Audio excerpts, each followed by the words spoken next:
Wat beteken dit om teenwoordig te wees? Dit is nie maklik om te sê wat teenwoordigheid beteken nie. Maar soos met die grootste goed van die lewe, soos God, kan jy 'n definisie gee van God? Niemand kon nog ooit. Daar is nie een dominante, gestandaardiseerde definisie nie. So is dit met liefde, so is dit met energie, met spiritualiteit, met die groot goed van die lewe. Ons kan dit beskryf, en ons kan baie daaroor sê, maar daar's iets misterieus daaromtrent. Dit beteken nie ons kan dit nie ervaar nie. Dit beteken nie ons kan iets daarvan sê nie. En so is dit met teenwoordigheid. As jy saam met iemand is wat regtig teenwoordig is, dan weet jy dit. Jy herken dit. Jy ervaar dit. Baie welkom by die pad van die hart. Ons wil in hierdie tyd wat voorlê, iets verken van teenwoordigheid. Ons kan begin vandag, dalk met 'n definisie nie, so kort beskrywingkie van teenwoordigheid deur die filosoof Heidegger. Hy het gesê, being is presence. En wat hy daarby bedoel, is dat alles wat is, alles wat bestaan, het 'n teenwoordigheid. So kom ons dink 'n bietjie oor die ketting van bestaan. Kom ons begin onder. Klippe, die grond, dit bestaan. Uit dit uit kom daar plante, bome, blomme. Dan is daar die insekte. Nog as ons verder gaan en baie meer hoër, 'n groter vorm van bewussyn wat daar bestaan, is by diere. By diere kan ons verder gaan en kan ons by mens wees. A human being, 'n wese wat is. Ons is teenwoordig en ons kan teenwoordig wees en alles is teenwoordig. Dit kom van 'n plek af. Niks wat teenwoordig is net nie. Dit kom. Daar is 'n grond van bestaan en ons noem dit God, waaruit alles gekom het. En omdat hy is daar dinge, mense. Dit is die diepste identiteit van ons bestaan.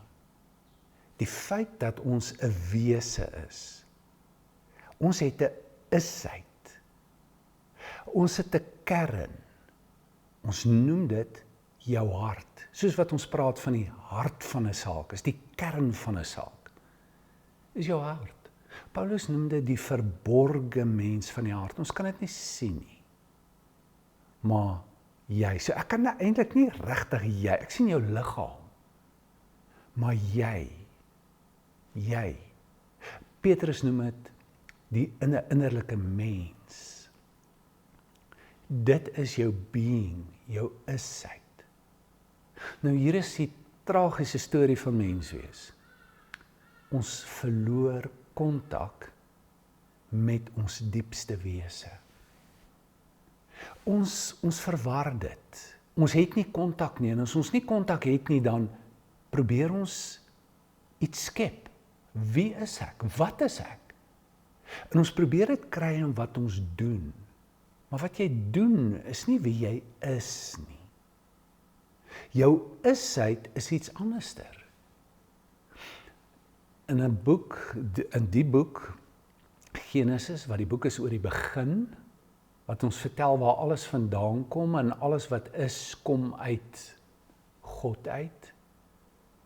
En bestaan net, daar's niks wat bestaan wat nie deur hom ontstaan het nie. En hy hou alles wat bestaan in stand, en hy hou dit by mekaar. Die dinge skeef geloop. En een van die groot vrae wat God vir die mens gevra het, en dit is 'n bestaansvraag, is 'n vraag wat ekhou deur die millennia. Adam, waar is jy? En die vraag was nie geografies nie, was nie fisies waar is jy nie, want hy praat met hom. Hy's by hom. Maar waar is jy? Hy het kontak verloor. Want kontak kan net gebeur as daar teenwoordigheid is. Hy's opgeneem in vrees, in wat gebeur het, en wat hy doen, en hy's nie daar nie, en daar kan nie 'n ontmoeting plaasvind nie. So hier is die groot uitnodiging, om terug te keer, na wie hy is. Weet nie, gelykenis van die verlore seun lees ons, dat hy tot homself gekom, om weer kontak te maak, met jou diepste wese,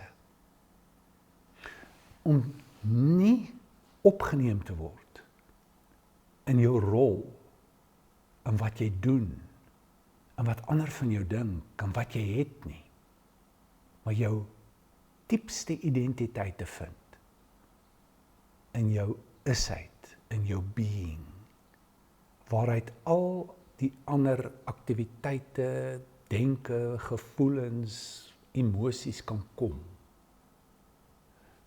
kontak te maak. En daar is iets uniek omtrent jou teenwoordigheid. Ons is almal na die beeld van God geskape. Daar's iets wat ons almal in gemeen het, menswees. Maar in jou menswees is daar 'n uniekheid. Dis soos 'n vingerafdruk wat jy het.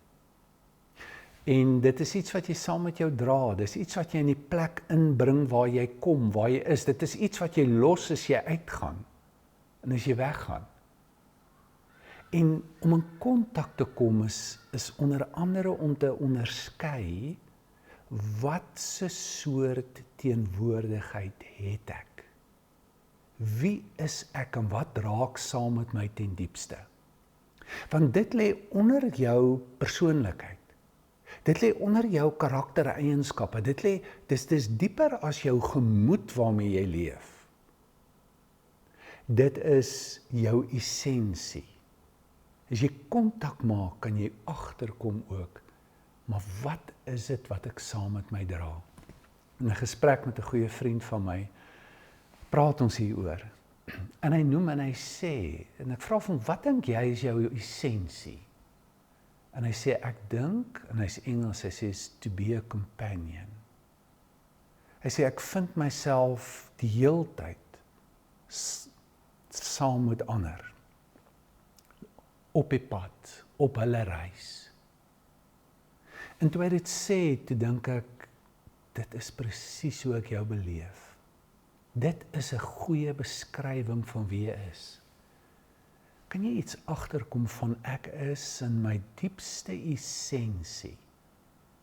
Ek dink aan Johannes die Doper wat sê, ek is 'n wegbereider. Ek maak die pad, dit is iets wat jy doen, waar jy ook al is, jy dra dit saam met jou. Baie van ons is nie bewus van wat dit is, wat jy saamdra nie.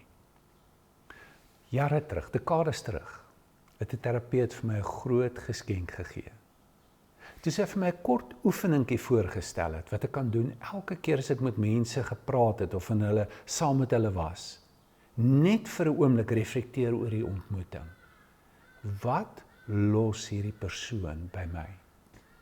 Nie wat het gebeur nie, wat het hy gesê of sy gesê nie, en waaroor het dit nou eintlik gegaan, en te evalueer, was dit goed of nee, die grootste vraag is, wat los hierdie persoon by my?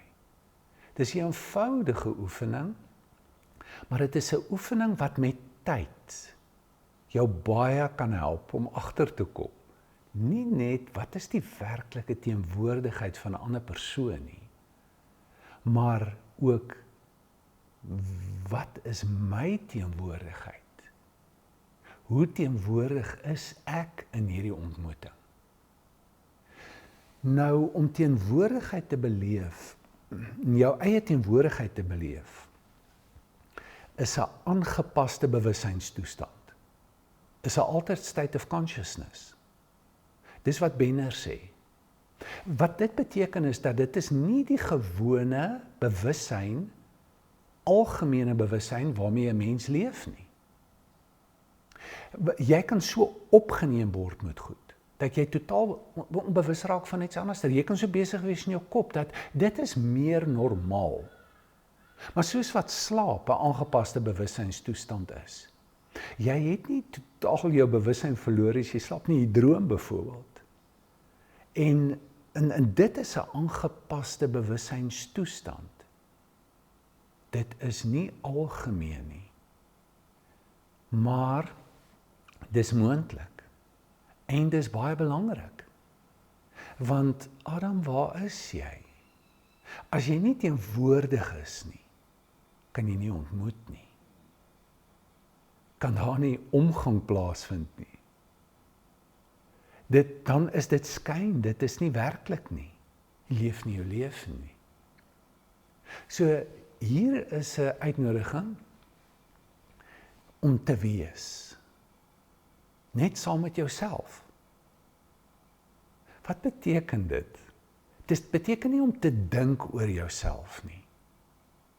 Dit beteken om net jouself te beleef. Nie is 'n eenvoudige oefening. Om jou te kan help om net saam met jou asemhaling te wees, kan 'n deur wees. Kan verder gaan, groter gaan as net my asemhaling. So raak bewus van die feit dat jy asemhaal. Plaas jou aandag op jou asemhaling. Hoe dit ingaan, hoe dit uitgaan, neem deur jou neus asem. Jy kan jou aandag selfs plaas op die gevoel, fisiese gevoel van die lug wat deur jou neusholtes beweeg. Afgaan, jou longe, jou diafragma wat vergroot en dit val weer. En probeer om dit te doen sonder om enige inbraak te maak op jou asemhaling. Raak net bewus hoe dit is. Jy sal uitvind, as jy reflekteer daaroor, dat dit nie so maklik is nie, terwyl daar's 'n paar goed. Ons behoefte om te beheer is so groot, dat as jy aandag skenk in jou asem, 99% mense probeer dadelik om iets te doen met jou asem. Of dieper, of wat ook al. So 'n psigiater, Gerald May, vertel dat hy 6 maande lank gesit het, elke dag vir ten minste 10 minute, voordat hy agtergekom het, ek maak nie meer inbraak op my asemhaling nie. Dit sê iets van inherent wat in ons is. Net om saam met jou te wees, jouself te wees, probeer jy dikwels dadelik iets tot stand te bring. Dit is nie iets wat tot stand gebring moet word nie, kan word nie. Dan is dit nie eg nie. Dit is eintlik om alle poging te laat gaan en net te wees saam met jou. Die ander groot ding van die asem is dat jy agterkom dat dit is. Dit word vir jou gegee. Dit is nie iets wat jy skep nie. Dit is, of jy bewus is daarvan of nie bewus is daarvan nie, dit is iets wat gebeur.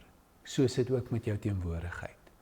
Dit is iets, jy's altyd daar, maar jy kan afgesny wees, onbewus wees van.